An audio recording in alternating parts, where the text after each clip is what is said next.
Now I look professional. Yeah. And we're showtime. What's up, everybody? How you doing? Welcome back to Gamble Smart's weekly live show that we do most every Wednesday. But good to see you guys back. Let's see, we got a lot of people in here. We got Gemma, Cindy, Susan in the house. Susan the Majestic, Proud Monkey. Guys, thank you so much for being our awesome moderators. After night.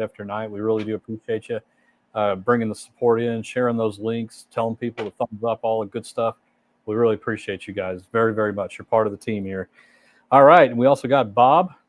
And let's see, we've got a whole bunch of you guys in here. Donna, Buckeye Slots, good to see you. Clara, Liz B. Bob Johnson. I know that name because I just saw some ticket purchases come through for it. Coming from Bob Johnson. There you go. We'll talk about that in just a second. And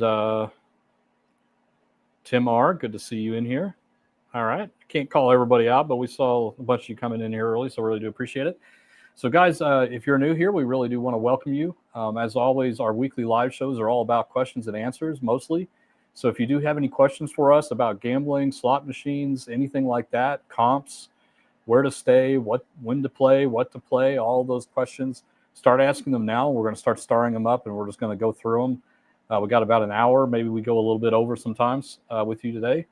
But before we get into that, we have a couple of announcements. First, I wanted to do a trip report. Dave, we haven't talked about our overall trip to Vegas. So we just got back from Vegas last Thursday and had a great time there and got a lot of content filmed for you guys. So it's just the beginning of what you've seen this week so far. So exciting stuff. But Dave, what happened at Vegas? Oh my God, what didn't happen? We were all over the place. That's true. We've got a full walkthrough of the Downtown Grand coming. That's right.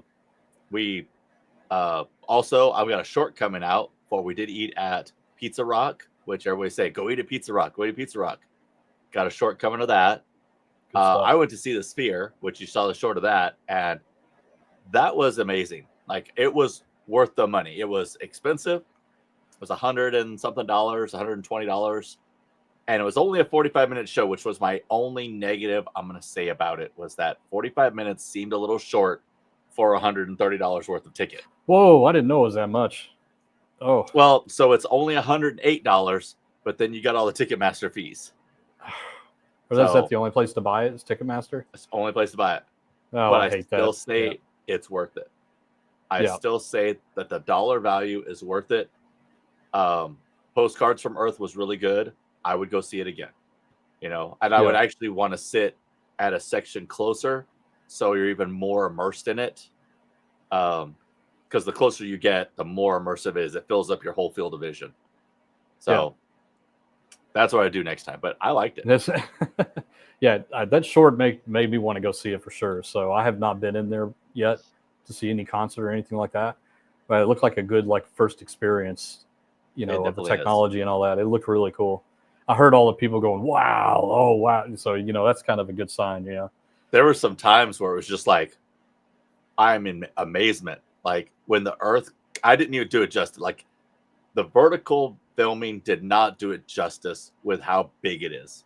Sure. Because it fills up everything you can see. So. Yep. All right. That was, we got a lot of filming in, a lot of content, but on the gambling side, it's probably one of the worst trips we've had in recent history.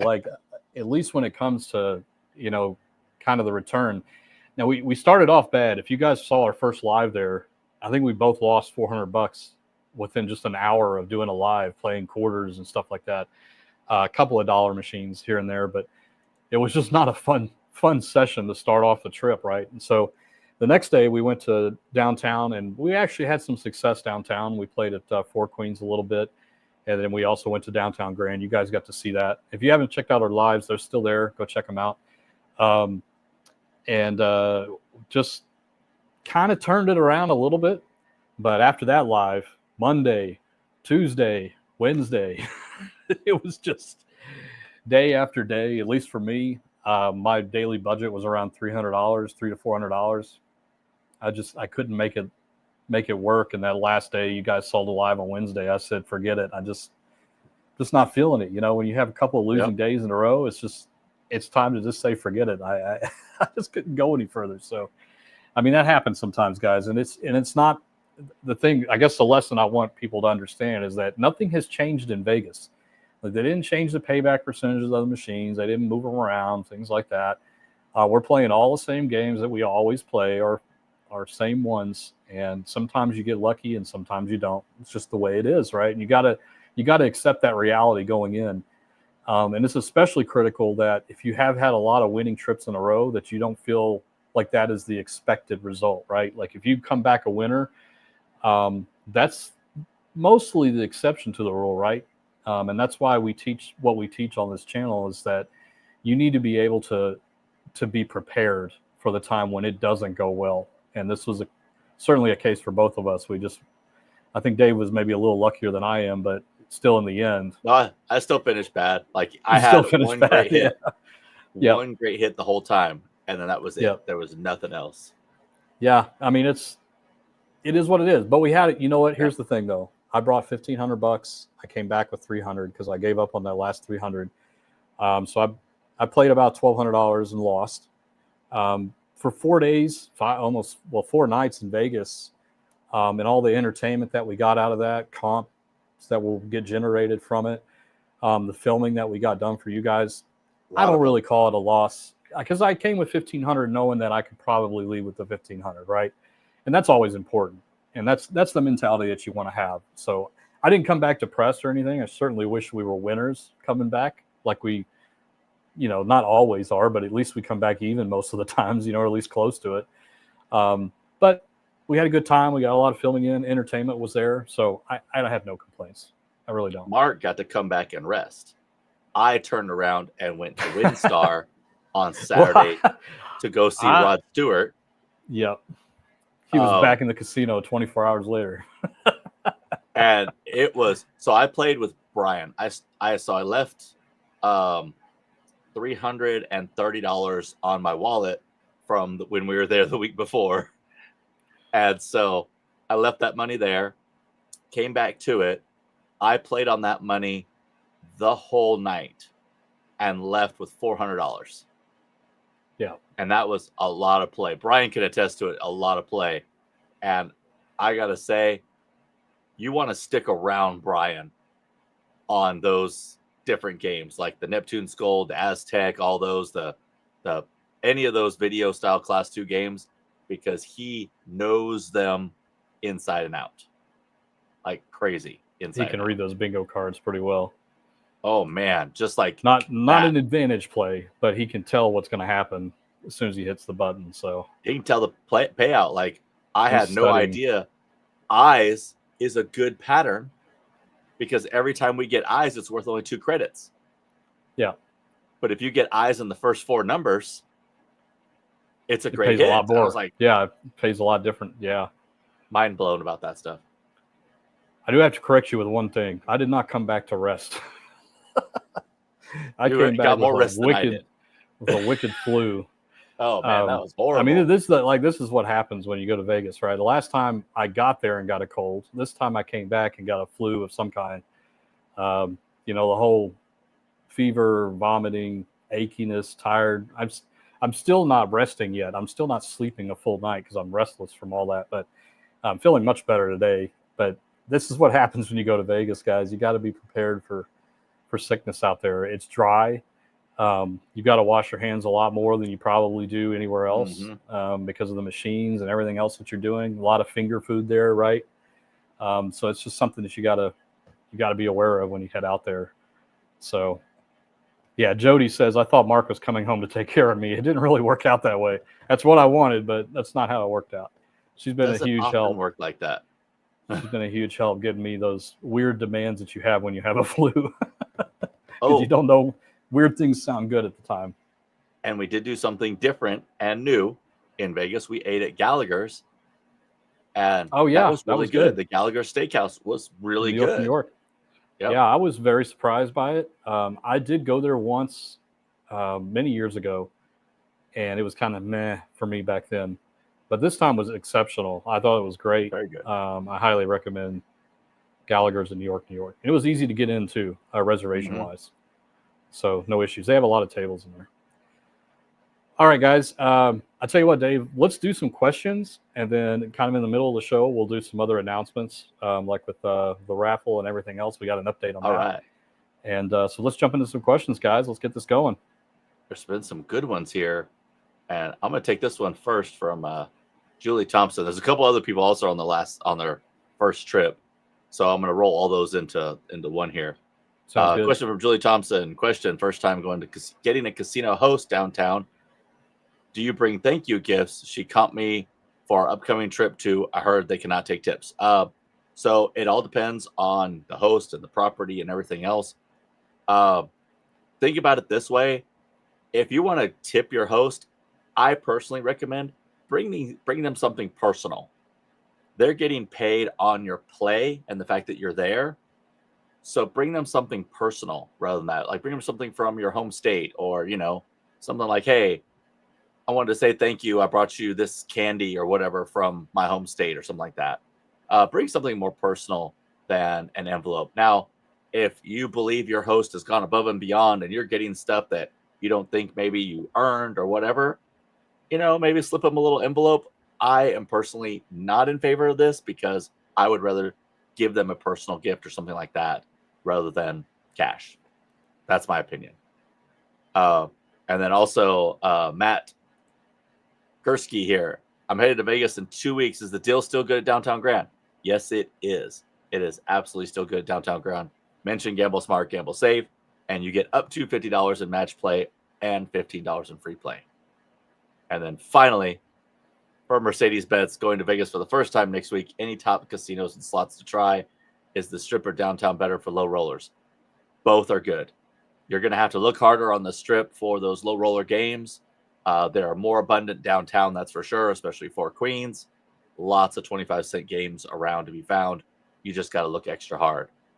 Definitely make sure you're hitting some of the like Bellagio, see the fountains, see the conservatory, see the flowers in the lobby. Also make sure you're heading over to the Venetian to see the lobby there. It's really impressive. So do the more of the stuff. We got great videos on what to do outside of the casino. And since it's your first time in Vegas, definitely look around. Check out everything. Absolutely. Great run there, Dave. Yeah, zoom through. Kestrel, $20 super chat. Thank you so much, my friend. Be sure to hit that like button and subscribe. It's free. That's right. It is free. Thank you so much.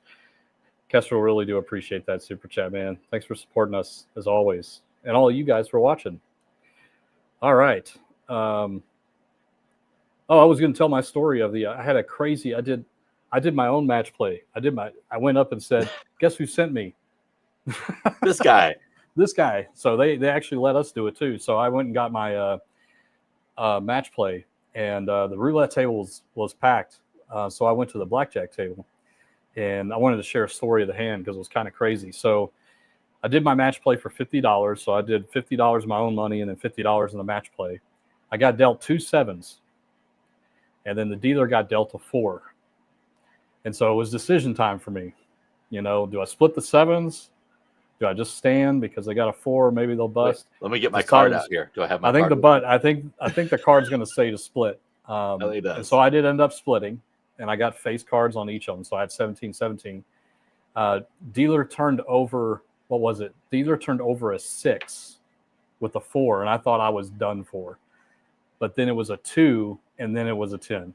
So he busted at 22. So I got the match play. You can't split or double the match play, unfortunately. But I ended up walking off of the table with $250, I think it was, or 200, something like that. Not bad. On my $50 or $100 bet. So it was pretty cool. It was a good way to do the match play. All right, let's get to some other questions here. Oh, Tim, guys, on the recent trip to Vegas, did you happen to notice the Monte Carlo? It is gone. Somebody hit it, guys. Somebody hit it about a month ago now. It's totally gone. We saw it in person. It's not there. That machine needed to retire. It was not in a good way the last time I played it. So we wanted one of our viewers to be the winner, right? Oh, absolutely. We wanted to share the story. We wanted to have the exclusive interview with the winner, right? Yeah, it's totally gone. Let's see. There's one for, yeah. Oh, sorry. Buckeye Slots, what new game did you play that you would never play again, and which one are you wanting to play again, and why? Oh, this is a good one. This is probably different for each of us. Yeah. Um, Cash what's a Up new game? Jackpots for one I want to play again. That's one I want to. again. That's one I want to play. I got a crazy line hit on that one, and so I didn't want to keep playing for the bonus. So I still have not played it for a bonus round yet. I let Dave do that one on his video. But that was a new one that I played. I'm still kind of on the fence about whether to play that one. I think it's fun, but I really want it in quarters to feel it out a little bit more. Cents. Yeah, to fill it out a little bit more. $10 or $6 a spin. I don't know. At least until I figure out the game a little bit better, volatility wise.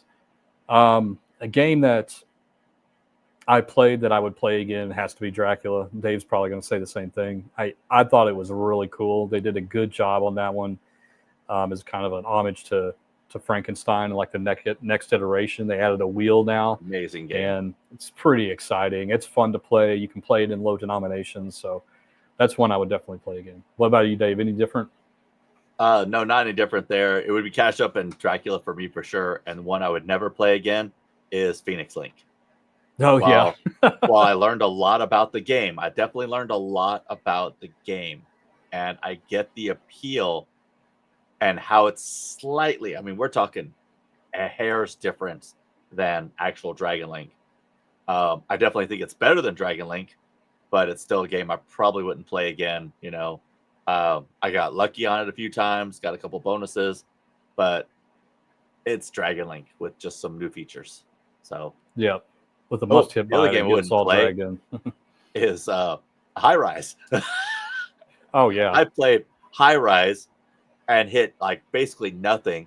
The guy next to me was destroying that machine. I know. It was like, yeah, he was betting $1 too, and he was getting like $80 bonuses and stuff. It was crazy. Yeah, he was doing great on that. Yeah, I came up behind you when you were playing that one. One more, Dave, and then we'll go to the next one. Texbino says, "Is Crystal Stars high in volatility?" Actually, it's not. I think it's a 2 out of 5 on the scale. The nice thing about that's an every game. EVRI, is if you go to their website, they'll actually give you the volatility rating of those games if you look them up. It's on a scale from 1 to 5, 1 being the lowest, 5 being the highest. So pretty cool. You can go and look that up on every site. I wish every manufacturer, it would be great if please, if you're watching this, IGT, Light and Wonder, Ainsworth. I think Ainsworth does it on some of theirs too. Put on your website what the volatility. Let us know what to expect from these games before we get into them, right? So I congratulate Every for doing that. But yeah, don't quote me, but I think that one's a 2 out of 5. But go check the website to be sure. I think it's a little bit higher, 3 out of 5, just because of the constant teasing. Well, that doesn't change the volatility of it, though. I know, but it just changed the aggravation level. It doesn't change the volatility. We need an aggravation level as well as a yeah, we do need that. That'll be our new rating. How aggravating is this game? Yeah. From Tony Tomar, do you guys ever go to the Strat? If so, how was it? I was trying to get Mark to the Strat this trip, but we just didn't work out. We will definitely be going on the next trip if there's time, because he has never been there, and they used to have a lot of old school games. I hope they still do. It's not a bad hotel. It's not a bad property. It really isn't. It's just kind of in between. It's in a dead zone between downtown and the Strip. That's right. Yeah, Julie, you're right. Dracula was fun to watch. It's a fun game, guys. I'm not going to lie. It's fun. And it's not that – I don't think it's a money taker either. I mean, it feels kind of give and take, kind of middle of the road. And we only played it once, so, take that as it is. We got to play it a little bit longer to see. But it seemed pretty active. I'll use those in quotes. It felt very active to me, which I think is cool. Keeps you entertained and get those possible wins coming out of it. Yeah. Oh, here's one from Pie Gal Poker Journal on the question of giving hosts gifts. Every time I come into town, I always bring Kona coffee and chocolate covered macadamia nuts. Always a hit. Definitely tell that Pie Gal Poker is from Hawaii. But those are great. Those are great personalized gifts that are from where you're from. Here's a really good question. This kind of sparks a conversation. So Gemma says, which casino did you guys win more money at? Went to El Cortez. Just took my money. Never go back there again. So, guys, here's the thing about this. And Dave's smiling because he knows what I'm going to say. Yeah, I know what you're going to say. Yeah, guys, all casinos are pretty much equal, especially if they're in the same land area, okay? If you're talking about all the casinos on Fremont Street, downtown Vegas, or all the casinos on the Las Vegas Strip, they are all going to have their payback percentages on all their machines set very close to each other, maybe 1% on either side per denomination, okay? No casino is going to be better than others. You will talk to people that say, I always win at El Cortez. And you can see this. I always joke with Dave because if you ever go to, like, say, Google Maps or Yelp or something like that, and you look up a review for a casino, it seems to always be like 2 out of 4 stars or 2.5 out of 5. It's because the people that win put 5 stars and the people that lose do 1 star. It's just about getting your timing right. So don't discount a casino just because you had a bad session. Like just what Dave and I were just talking about with our last trip to Vegas. We play the same games at the same casinos every single time. Sometimes we come away with jackpots and hand pays. Some pays we don't get anything. We don't even get a bonus round. But it's not because that casino has done anything, right? It's just we weren't lucky. And so I want people to be cautious about like writing off casinos for that reason, because it's not because the El Cortez set it to be like that way, that tight, or whatever you want to say. And it's a learning experience for all of us. I did not know this going in. I thought there were better casinos. I thought you should always look up the stats and all that kind of stuff. But honestly, the longer you play and the more you know about how casino operations work and how payback percentage returns work and all that kind of stuff, you realize that it's just about the luck of the draw when you hit that button, hoping you get lucky, not where you're at. It does make more of an impact in those rural areas. It's a hard word to say.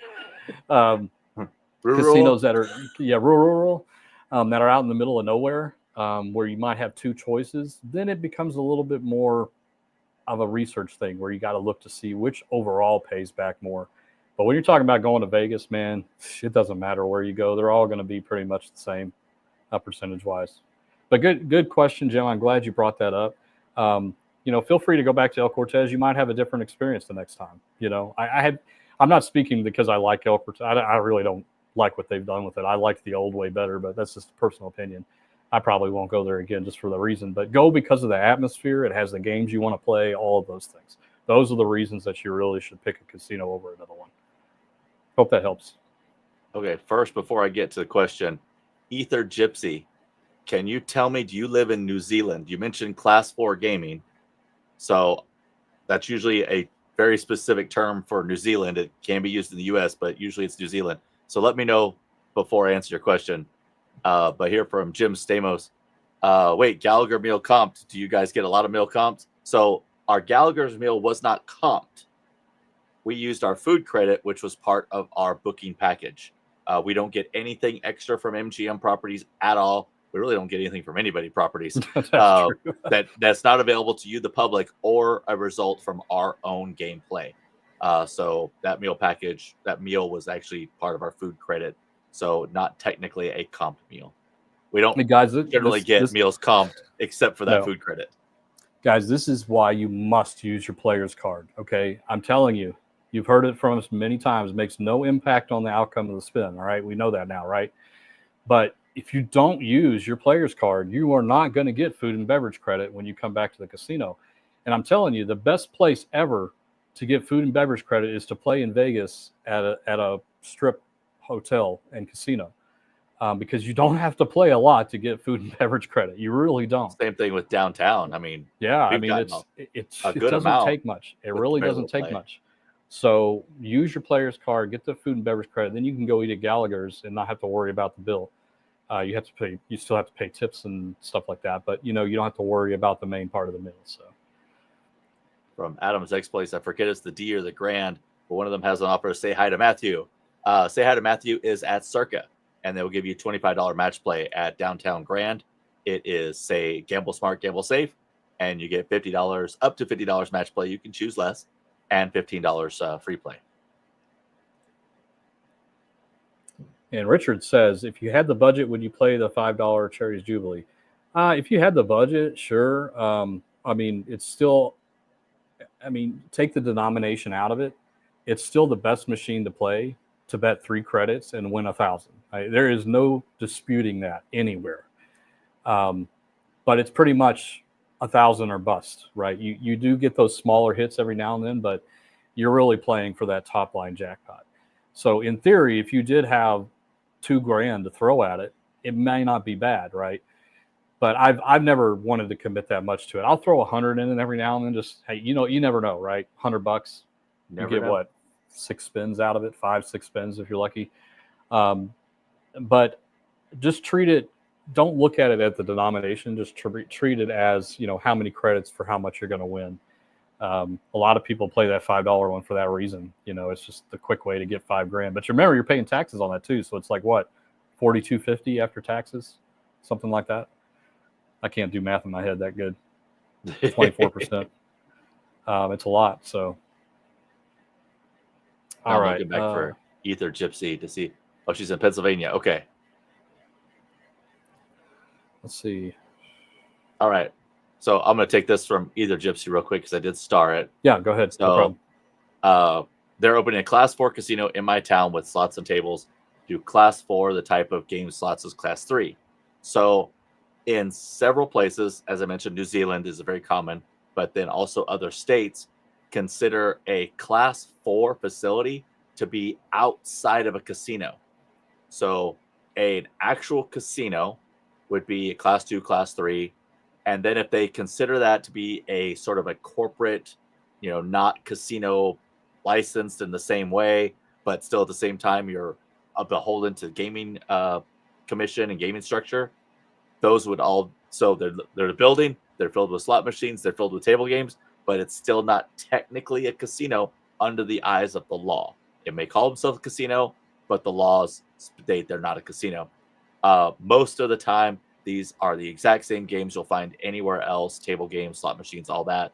It's just under the state gaming regulation, they're under a class called Class 4.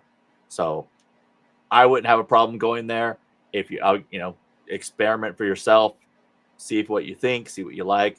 But no, I wouldn't have a problem going there.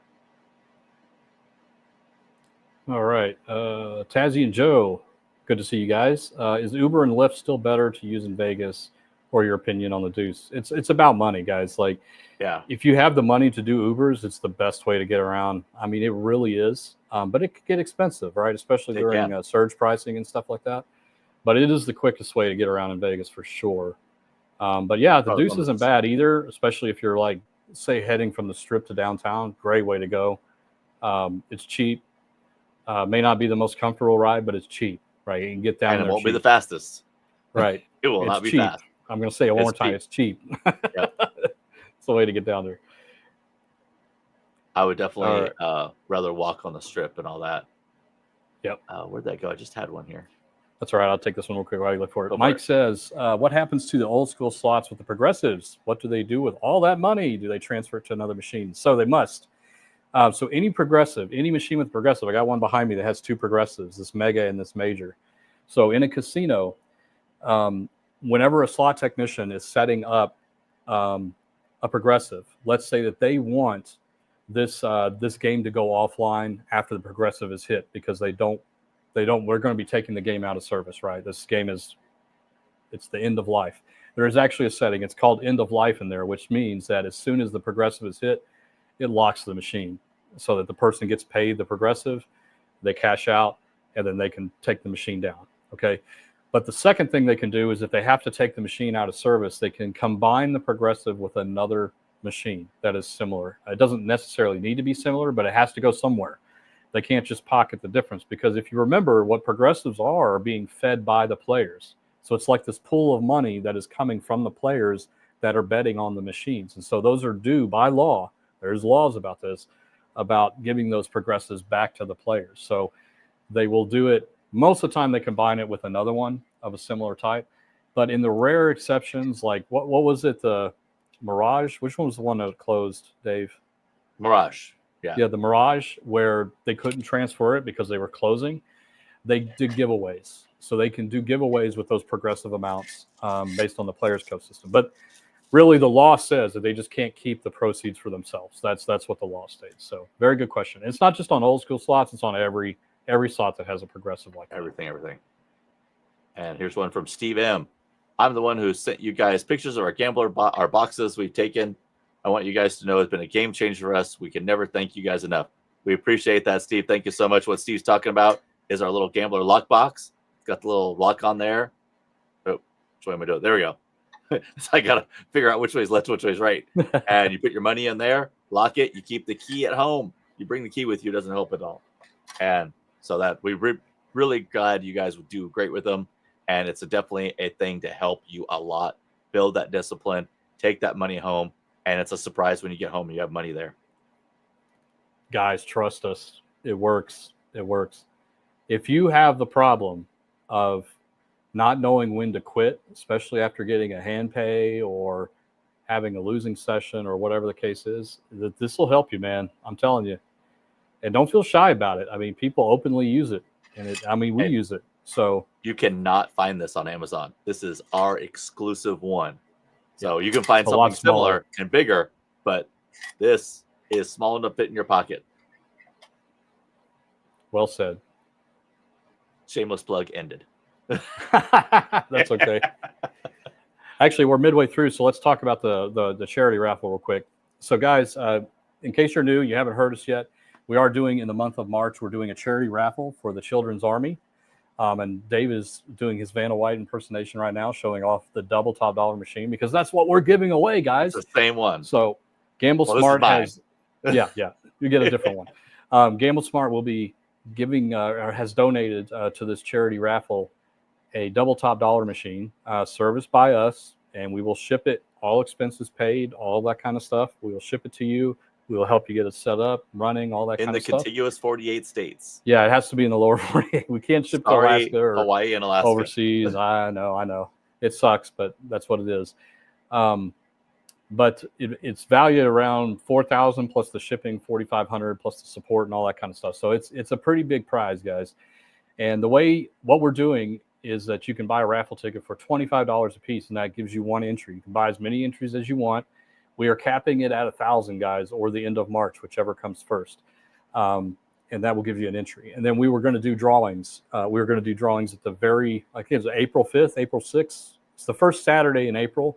We're going to go live. Will, our buddy who is the owner and founder of the charity, is going to come down, and he's going to be the one to pick the name out of the bucket of who's going to be the winner. Just to kind of give you an idea of like the odds of this stuff, because we're gamblers, right? We play for the odds, right? That's what we do. Right now, we have only sold around 364 tickets, okay, out of 1,000. So if we were to stop today, that's 1 out of 364 of winning a slot machine if you just bought one. But if you bought 4 tickets, that's 1 out of 91. That's pretty good chances, $100 to win something that's worth $4,500 or so. That's pretty good. But again, this is all for the charity. This is just a way for us to kind of give something back to you guys to raise money and awareness for his charity. And it's working out great so far. We want to thank everybody that has bought a raffle ticket so far. I mean, honestly, this is really important to us and to Will, and it's going to make a difference. Like the kind of money that we're talking about here that we're raising for this charity is going to make a big difference for him. It's not a large charity, so every little dollar helps. And we're really very excited about this. But Dave and I are not going to stop there. That is the grand prize winner.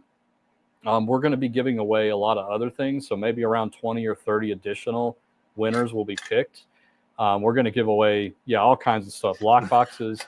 My wife, Jody, has gone through her jewelry drawer, and she is going to donate a bunch of jewelry. Her good friend, Diane, owns a jewelry store.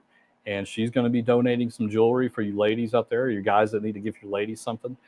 So we're gonna make it fun for even the people that, or the person that doesn't get the big grand prize. Okay, so we're trying to do as much as we can to raise money for this charity. So we really do appreciate it. If you want to buy a raffle ticket, all you need to do, I'm sure the mods are already putting the link in the comments, but go to gamblesmart.net, and at the very top or on the menu, look for Win a Slot. All the details are there. As well as the terms. Make sure you read the terms and you're good with everything in there. It's kosher. And then if you do have any questions, there's an email address in there, or you can just email us directly at gamblesmart, gamblesafe@gmail.com.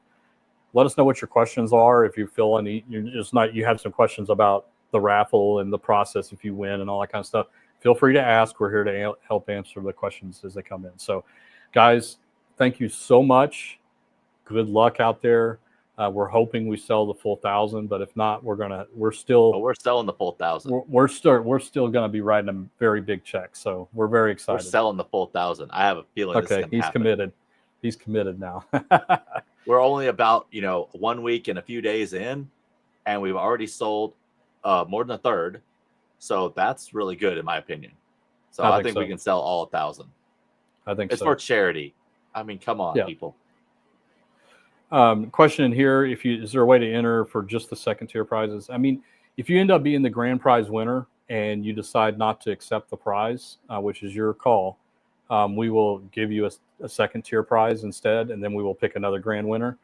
So we have all the different what ifs, kind of figured out. So if something like that were happen, like for example, there's no way you can fit a 6 foot tall slot machine in your house and you don't want it. Unfortunately, we can't give you the dollar value for it, but we can give you something else in exchange, and let somebody else get the prize. That's kind of how these things go. One from Donna, because she doesn't have the room for it. And she said, if I win it, can I ship it to someone else? It's your prize. You do it. Tell us the address, tell us where to go. That's where it's going. Make sure the person you send it to wants it, though. That's for sure. That's right. So if you want to gift it to somebody, that's cool too. Yeah. But anyway, guys, thank you so much. And again, this is for the charity, is what we're doing for the month of March, and we really do appreciate all your support and generosity during this. Thank you.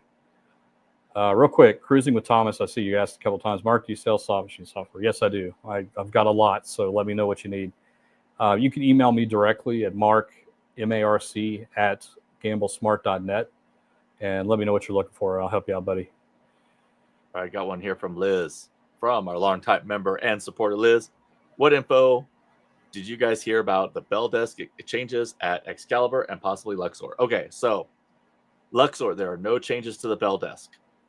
Excalibur, because of staffing issues, it is storage only. They won't take bags up to your room anymore. So if you're checking out and you want to store your bags, they'll do that. If you're in there early checking bags, they'll do that, but they're not going to be able to bring your bags up to your room.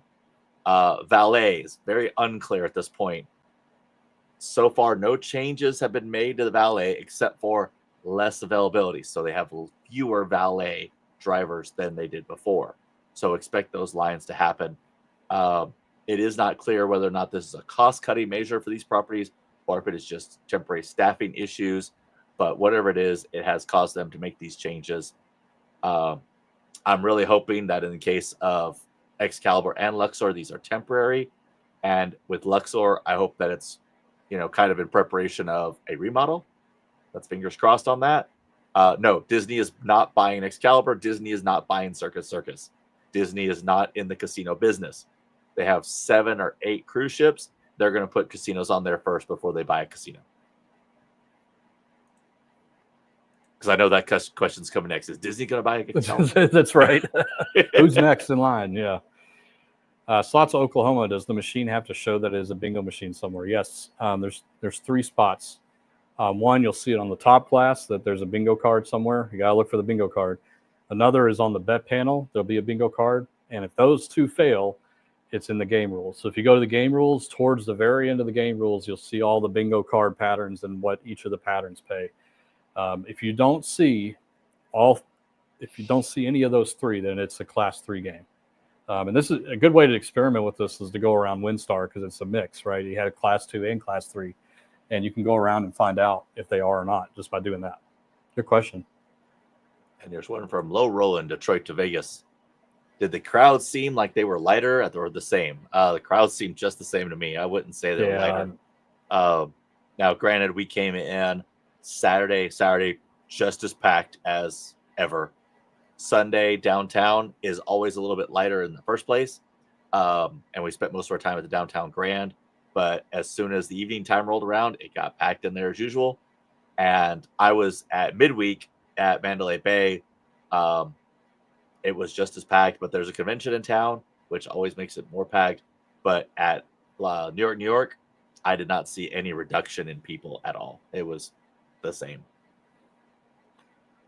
Yeah, it's funny because on the way, I was talking to the Uber driver, and he's like, I was like, does it seem busy or less busy this time? We always have these conversations with these guys, and he's like, you could never tell. Like it's hard to predict. I mean, if there's a conference in town, yeah, you can see it surge a little bit, but then also there are times when you think it's going to be dead, and then there's just a ton of people there. It's just it's unpredictable sometimes with Vegas. If you don't like crowds, probably the best time to go is, I always say the week after CES is the deadest, which is like the second or third week in January.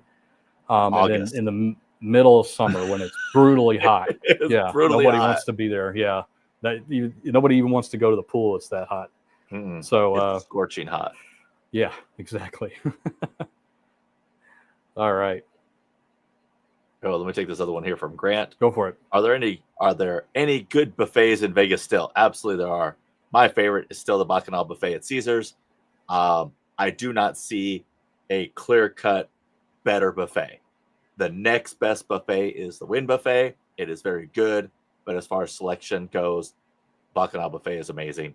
I did not eat there this trip, and I'm definitely going to eat there next trip because it is such a great selection of food. It is expensive. It's like $90 for dinner on a weekday. So be prepared for that. It is expensive, but you're getting your money's worth in the selection. Seafood buffet like crazy. Chris Hicks says, if you're playing a 9-line machine and only playing 3 of the 9 lines, if a jackpot win shows up on an unplayed line, would that have hit still come if you've been playing on 9 lines? So the answer to this now is it depends. Game designers didn't used to do this, but now they're definitely doing this. So some of the newer games, Double Gold Pinball, Top Dollar, like the new ones and the new cabinets, the Double Diamond that's in a 9 line, all these games now do this. If you don't bet the full amount, they're going to show you like you possibly could have won something. But the older games, this is why you got to be careful. Like we actually had somebody in here, I think about a month ago, that said, I was only playing a single Payline, or I was only playing 1 credit on a 5-line double diamond, and I got 3 double diamonds on line 3. Would I have gotten it? The answer to that one is yes, you would have gotten it if you would have bet the full amount. So the older machines, not so much, but the new ones, they're definitely starting to do that. I hate the teasing crap. It's already bad enough with all the stupid pots and firecrackers and everything else. You know what I mean? It's just, it's all there to manipulate you guys into betting more often, not getting up, keep playing, all those things. And that's why you have to be strong. You have to realize that's what they're doing and turn it around, right? Don't make it about the machine taking you over. You are owning the machine, right? That's the way it should be. So just be aware of that kind of stuff. Slippery slope. Oh, here's a good one from SP, because I actually just experienced this on Saturday. Have you ever seen a red screen pay back-to-back wins over 1,200? It always seems to only in the last spin as a jackpot. So I actually witnessed this personally while Brian was playing. It did multiple spins, and I mean like 4 or 5 that were over $1,200, and it kept on going. A lot of times when you see that big win at the end, they're playing something like, a $5, $25 machine, and that last big win is the biggest jackpot, but it can be a jackpot before that. So in the Neptune's Gold, or the newest one, the Quest from Neptune's Gold, whichever one it was, I was able to see the dollar value come up each and every spin, and I was amazed because it just kept on going and adding and didn't lock up. And Brian was ecstatic too, and I was happy for him. Of course he was, yeah. It was like, wow. Yeah, it's because we know how red screens work, guys, is that each, on most games, that's Searing Sevens is the one example of this, but for every subsequent red spin, the next spin is either going to be the same or more. So eventually, if you get red screens and then each individual red screen is over 1,200, the moment that it crosses that 1,200, it starts adding up all those ones, because all the ones after that are going to be 1,200 or more, right? And then it just gets one big dump at the end whenever it finishes, right? But all those ones that led up, individual spins that led up to that one crossing that 1,200, is just going to go to your credit meter. It's not going to be part of that hand pay. So think of it like a cutoff, if that makes sense. I hope I explained that well. I'm going to combine these two things here. Okay. So Scarface asked, what are your thoughts on slot vultures in Vegas? So a slot vulture is someone who stays around you, hovering and hovering and hovering. And I'm going to say Vegas has nothing on the ones in Oklahoma. They are in a class all to themselves. Now I'm going to skip over to this next one here, which is, what is your opinion on advantage players? So the vultures that are bad in WinStar and Oklahoma are advantage players. Yeah. They're the ones giving advantage players a bad name throughout the whole area. And a lot of them are in Vegas as well, but they're not as bad. But the ones in Oklahoma are to the point to where they're harassing people to get them off a machine. So rather than just sitting behind you, they will sit next to you. They will light up a cigar, blow it in your face, flick ash at you, all that stuff. So advantage players on a whole are not bad people. They're looking for an edge. We all are. Yeah. The casinos are kind of sorting out advantage players on their own. Some advantage players are being stripped of comps because of their advantage play. And the advantage play I'm speaking of is slots, not table games, not counting cards and all that. Counting cards is not illegal. It is frowned upon. There's a difference. But advantage players on a whole are not bad. It's the ones that are giving them a bad name that I think they're affecting the rest of them.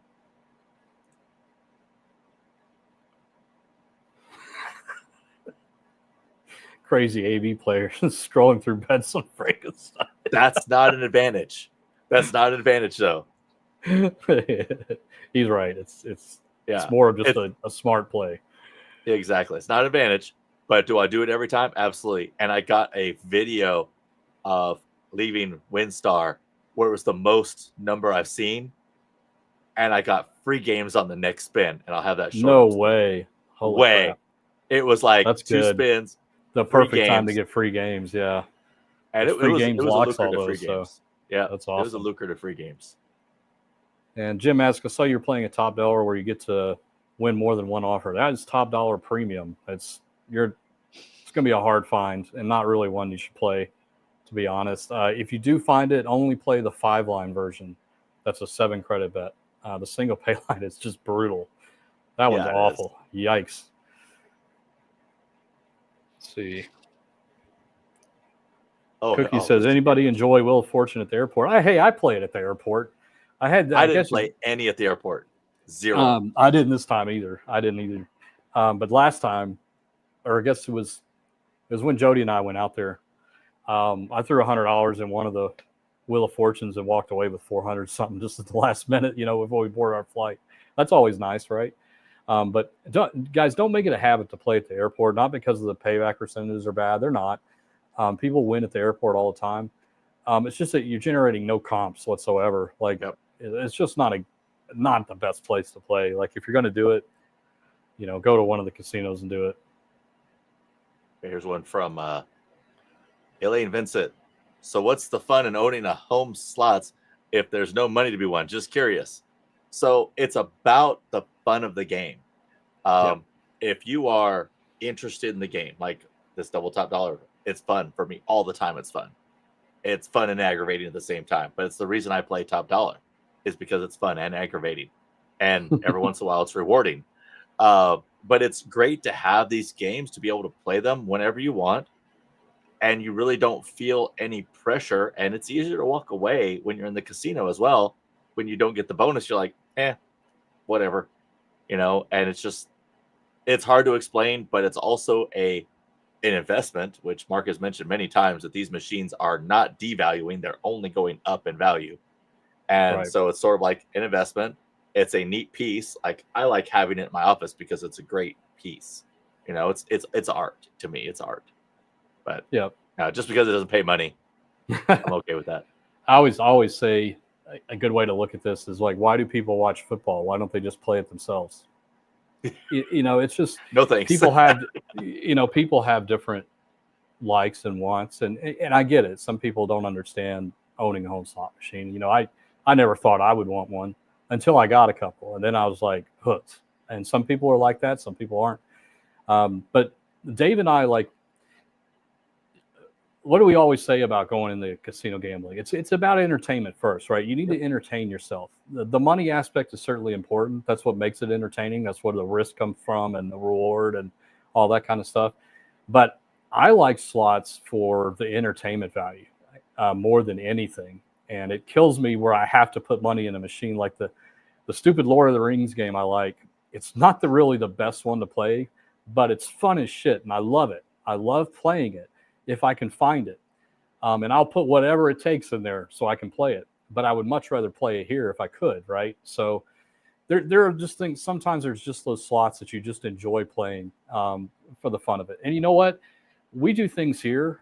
We have slot tournaments where everybody puts in $20, and then we set a timer for 10 minutes. Everybody plays for 10 minutes, and whoever ends up with the biggest ticket at the end gets the pool. You know, we do stuff like that, and it's a lot of fun. Like, it can be.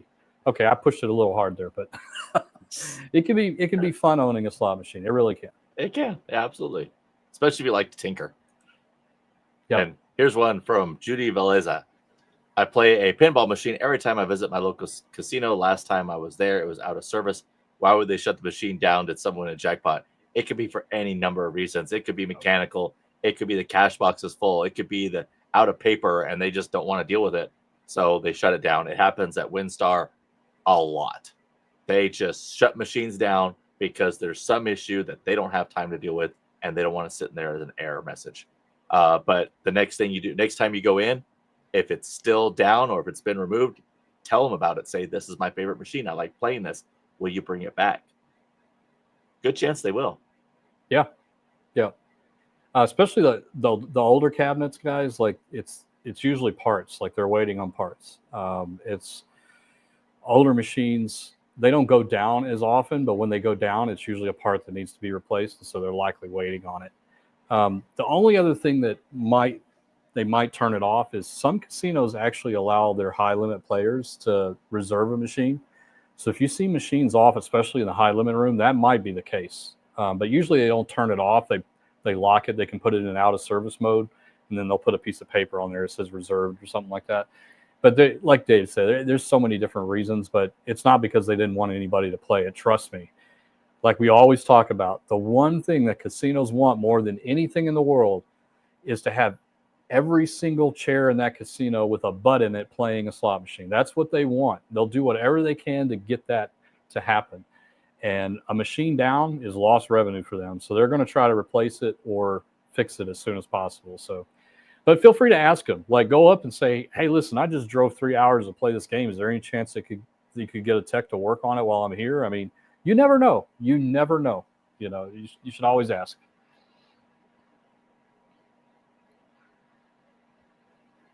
Okay, let me go. I got this one here from Grant real quick. No, you're good. I feel like MGM wouldn't get rid of Excalibur since it's sandwiched between two of the other properties. MGM does not own Excalibur. They manage the hotel and casino. MGM is actually owned by a different group, the same way that like Bellagio is owned by a different group. Bellagio is not owned by MGM as well as Cosmo. Cosmo is not owned by MGM. A lot of properties are owned by MGM, but they have the casino and hotel rights, which is a lot of times more lucrative than owning the property. Captain Newport says, am I giving myself enough chance to hit something with 20 spins at $1 denomination? I usually move on to the next machine and try another 20 spins. Should I attempt more spins? So this is a tricky question. So this is where volatility comes into play.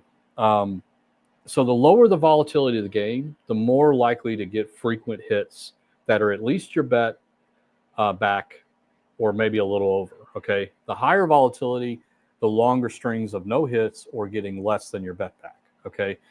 So it really depends on the style of game that you're playing. I would say that for most games, 20 spins is not enough to get a good like expectation out of the game. Even the low volatility ones, it's just not enough. So what I would actually recommend is if you're only playing with $20 is to go down in denomination to say quarters. That way you get 80 credits and you get a lot more spins and a more of a chance to feel the machine, not to feel if it's a winner or not, but to feel what the frequency of the hits are, what the bonus rounds are like, things like that. But don't think that there's any, I mean, there's a guy out there on YouTube is saying that you can test a machine by spinning it 5 times and see if it's a winner or not. It's total bullshit. Like, you can't do that. And we don't want you to fall into that because it's a false sense of security, right? It's a false sense of thinking that there's something to this, right? Don't pick the number of spins to test a machine out. Just pick the number of spins because you think that is your budget. That's what you're willing to spend on a machine. And if it doesn't work out, you leave. Or you put another 100 in, whatever you want to do. But just understand that that's what's going on there with those machines. It's not something that you can test for. But my recommendation, honestly, with what you described, is to go down in denomination to 25 cents. That's what I always do. If I have only $20 to my name, I wouldn't be playing a dollar machine. I'd go down to the quarters or even cheaper than that if you could. Yeah, for sure. Okay, from DB, will you ever come out with a pocket-sized card that explains all the bingo patterns? Totally lost on the idea of bingo. Where's that thing at? I think it's still in my luggage. There is not a tiny. It would be the smallest print. You'd have to have a magnifying glass to come out with a pocket-sized card to explain bingo patterns because there's so many of them, and they all depend on how many balls they're hitting and everything else. We do have several videos on it that help explain it. I've got my beginner's guide one that has a great intro. Then Mark's got a more advanced one. Once you start playing them and you're in them, it becomes way more intuitive and you really get it. If you're not playing them, it's very hard to understand. It's a very complicated concept. That's for sure. Yep. Stephen C says, hi, do they turn slots on only for high bets, sometimes only? I've tried low bet and nothing, and then people with high bets, he won on 2 slots. No, they don't do that. Casinos don't have that level of control. A lot of people feel troll. That's pretty good. Casinos don't have that level of control where they can like fine tune, who wins, who isn't. Turning winning on for high denom players tonight, but turning it off for low denom players. There isn't any. That does not exist. Like, that does not exist in slot machines. There are different payback percentage returns based on the denomination. And in theory, the higher the denomination you play, the bigger the payback return. But this is not something that you would ever experience in any kind of short-term play like going to a casino and playing for a couple of hours. You would never be able to tell the difference between a low and a high one, okay? And I stand behind that. I really do. Yeah. It's perception more than anything of what you're describing. It could be, you have to make sure everything's equal. It's the same game, right? If one guy's playing double diamond and the other guy's playing 10 times pay, and the guy playing 10 times pay isn't winning anything, and the guy playing double diamond is getting a lot of hits, it's because of the game thing. Like, it's a lower volatility game. There are going to be more frequent hits on double diamond than 10 times pay. So not all games are created equal, and that's where the volatility comes in. So I hope that helps answer your question. But guys, the biggest shout out and PSA for this is you must please listen and watch me right now. You must not raise your bet because you feel you are not winning at the bet that you're at, and that there is some kind of magical enhanced payback return that's going to come your way by increasing your bet. That is not how slot machines work. It may happen to you from time to time. You may get lucky and change to 10 cents from a penny and get a bonus on the first spin, but it's not because you did that. It's because you just happen to hit the button at the right moment. And this is where gamblers end up on the wrong side of gambling. Everybody starts low. Quarters, dollars. Brian Christopher, when he first came out with his videos, he was playing less than quarters. He would barely play a dollar machine, and I would never see him play anything higher than that. But all gamblers go through this. I'm not calling out Brian Christopher, but I'm just saying this is an example. This is what most gamblers go through, is they start small, and then they end up starting to bet big, and then they start betting bigger and bigger. I've gone through this, guys. Like, this is why I'm telling you this, because I've recognized this. You start small. That's no longer sufficient. You end up doing a random, you put $100 into a $25 machine and you hit a $4,000 jackpot, and you're like, wow, that's easy.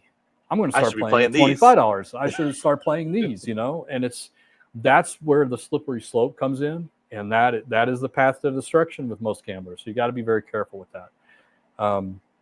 I feel very strongly about that. It's a message that Dave and I are constantly trying to get out. Resist the urge to increase your bet unless your bankroll can withstand it. Don't do it because you feel like you're going to suddenly have an inheritance from the slot machine. It's just not going to happen that way, and we don't want to see you get hurt. It's a thing, guys. It really is a thing. It's the psychological path to high limit gambling. How's that? That's pretty good. And here's Julie G68. Do you guys ever play Windover, Nevada? I like to play at the Windover Nugget. We were there last year. We also like to play at the Windover Nugget. We liked several of the other properties as well. Probably not going to make it back there anytime soon, just because it is way out of the way. It's not, oh, let me just stop there on my way to Vegas. It's definitely out of the way. But we definitely liked it. There were some great properties. And that little diner was really good. And yeah. Let me do another one here from Cookie. Is Circus always dead? No, it is not. It often looks dead because the size of the casino is actually quite large. And most of the people who stay there are either looking for a cheap room or have kids. And so they're not really in the casino that much. But you will see Circus packed on busy weekends as well. It's just packed. It's just like everywhere else is packed. Yeah. Yeah, absolutely.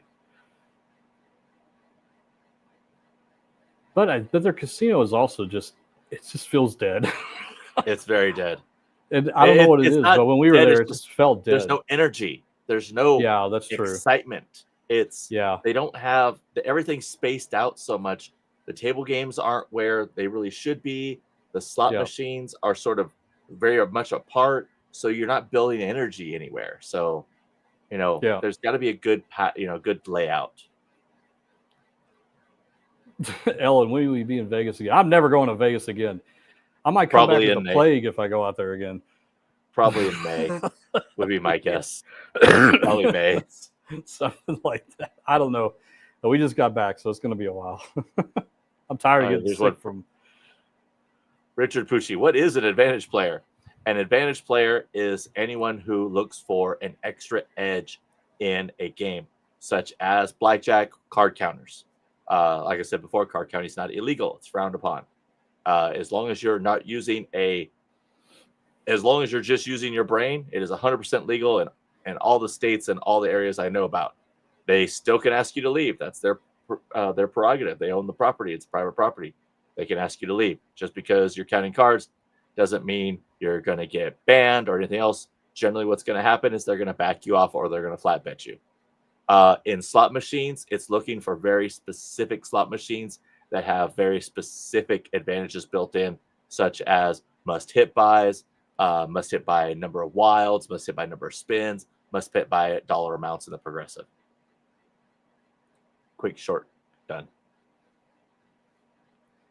Let's see. There was a question here. I think I know the answer, but I'm going to have to check. Mark says, sorry to go back to the raffle. Curious to know if the winning slot machine comes with a 1099G. If so, how much will taxes? It's charity, so I don't think this applies. We're going to double check, but it's a charity donation. It does not apply. Okay. Because it's charity and it's under $10,000. So if we're giving away a car, that applies, but this does not apply. Also, we're down to 618 tickets left. We sold about 30 tickets in that since we mass made the announcement. So they're going to go. We're going to sell out. So if you're thinking about waiting, I want to write that big check. Dave and I want to write the big check to the charity. It's going to be a lot of fun. Damn right. All right. Somebody mentioned a comment. I can't find it right now, but it's another kind of good PSA, guys, is that be aware of your surroundings when you're at a casino. Like Dave and I feel this all the time. At least I do. We were talking about it while we were in Vegas, or you just feel like somebody's watching you. You're kind of get the crawlies on the back of your neck. Be aware of that, especially if you're in a bonus round or you're winning something big. Be aware of who is around you, who's coming up and congratulating you, patting you on the back and things like that. Know that most people are good. They're sharing the excitement with you, but you really should be on the defense just a little bit, okay? Don't just take your ticket out and then hold it like this as you're walking around, or hold it to your side or something. Put it in your purse, put it in your wallet, put your wallets in your front pocket, guys. I do that all the time in the casino. All the time. Front pocket. Put your purses in front of you with a strap over, things like that. But I will tell you guys that even though there are cameras everywhere, it is impossible for security to see every single part of the casino, right? And so if you ever feel uneasy, if you feel like somebody's watching you, you don't want them to, whatever, cash out, get off of the machine, maybe just do a circle and come back to the machine. Again, machines are not persistent state like that. At least most of them are not. So it's not going to matter that you left and came back. And if they're still following you, go tell security. That's what they're there for. That is why there's a security desk in every casino I've ever been in, is for that reason. They want you to feel safe and secure. And if you do have a big payout, or let's say you're going to get a big hand pay and you don't want them to count it out in front of you, ask for a private count. They will take you back to the cage and they will do your hand pay back there. They will bring extra security over. Ask for a security escort. Tell them I'd like you to escort me up to my hotel room. They will do that. They'll make sure nobody's following you. Ask for an escort out to your car. Whatever the case is, the casino security is there for you guys. Like, this is, you need to be aware of this stuff. Things will happen. This is, and you know that there's bad people that are walking around casinos. I'm not there to scare everybody, because it's not a big problem, right? Because security is pretty top notch inside of a casino. They find these people and they kick them out. But you never know. And you should always be aware of your surroundings, especially when a lot of money is changing hands, guys. Just be very, very careful out there. Okay, off topic of gambling, but on topic. Are you guys happy with Southwest Here we go. adding check bag fees? Here we go. Eugene, I've got to say, the biggest pile of crap I've heard in a long time is when the CEO is telling me, this is what our customers asked for. Customers asked for having bag fees, which you started as a low-cost airline. You made a market on we're the only ones with free bags, and then you turn around and start doing assigned seats, pay for that, lower your points value, and charge for bags. I have been the biggest Southwest cheerleader, and now I'm really thinking of what are they doing, and I'm going to start looking at other flights. Like, I've already seen places looking at other flights, and they're saying, like, look, this is a layover flight on Southwest, and it's only $20 more expensive on Delta, and you're going to have to pay for bags anyway. So why not? Now, I will say that Southwest has not mentioned what those bag fees are yet. So it could possibly be $10. It may not be $35 that everyone else is doing. I really doubt it, because this is a money grab for them to increase their stock price because of Elliott Investor Group that is pressuring them to do all this stuff. And I'm really hopeful in the long term it comes back around, but I really do feel this is a bad move for Southwest based on their customer base. Let's see. Yeah, we'll see, right? Yeah. Jim says, saw in the slot machine you're giving away that you would help us set it up, or we just play continuously. So in order to sell this and ship it to any of the 48 states, the bill validator and the ticket printers will be removed. So there's not going to be any way to put bills in this machine. It's going to be set on what's called free play only. Dave's going to do it. So you just push a button on the deck. It's the service call button. The one where you get the attendant to come over. Every time you press that, it's going to add credits, and you basically get an infinite supply of credits. So That's how the machine will be shipped. All right. And somebody was just asking how to enter. Just go to our website at gamblesmart.net. Oh, Majestic Slots already put it in there. There you go. That's the link that you need for all the details and how to enter, all that fun stuff. Tell your friends. Tell your friends. All right. And no, Mark and I cannot enter. Even though I would totally enter a raffle like this, because my first question in any raffle is how many tickets are sold. Yeah, what are the odds? If it's 1,000 or less, I'm in for it. I'm currently in a gun raffle that goes until the 16th that I've won twice on, and it was $50 a ticket. I bought 8 tickets total, and I've won twice on it. So I've really gotten my money back and more. And every time I see a raffle that's for 1,000 tickets or less, I feel that's the sweet spot in both the charity for the raffle is benefiting and the actual person who's buying into the raffle. That's right. All right, guys. I think we're going to wrap up there. We went a little over an hour today. Thank you so much for joining us tonight. Really appreciate it. Thank you guys for all the raffle purchases. We're making money for charity, guys. That's the thing to do these days, and that's what we want to do. So Really appreciate that. Also, if you are curious, check out our website at gamblesmart.net. We have swag, merch, all kinds of stuff. We've got a bunch of our most common YouTube tips. If you're going to a casino soon, might be a good idea to refresh yourself on all that stuff. And we, of course, also sell home slot machines. So we do this ourselves. We get them in, we buy them from dealers, we clean them up, and we ship it off to you and support you with it. So that's something that we also do. And we are the only company in the U.S. that sells slot machines with 24 months, 0% interest if you qualify. That's right. We're the So that only makes it a lot, ones. the only one. So if you crazy. really do want to get the machine home and you don't want to, because some of these are expensive, guys, I understand. They're investments, but they are expensive. This might make it a little bit easier on you. So just take a look around. If you see anything you like, you have any questions, you don't have to buy right away, let us know. Send us an email. We'll be happy to answer any questions you have before you decide to jump into that. But it's fun, guys. It's fun. All right, guys. Okay. As always, we really do. Oh, Dave's got Mark. Go for it, Dave. I do see like 20 people right now on the website. Okay. And no one's bought a raffle ticket yet, but I feel like you're all going through the list and checking and everything. 618 left right now. I have a feeling that very shortly after our live, that's going to be below 600. So I think so. We'll see where we are next week, guys. Yep. All right. Well, thank you so much, guys. Really appreciate your time tonight. Hope we answered a lot of your questions. If we didn't get to it, make sure you come into the house early next week. That's the best way to get your question answered. Really appreciate it, guys. Gamble smart. Gamble safe. And hit that subscribe button if you're new here. Yeah. Like, subscribe, comment. Like, subscribe, comment.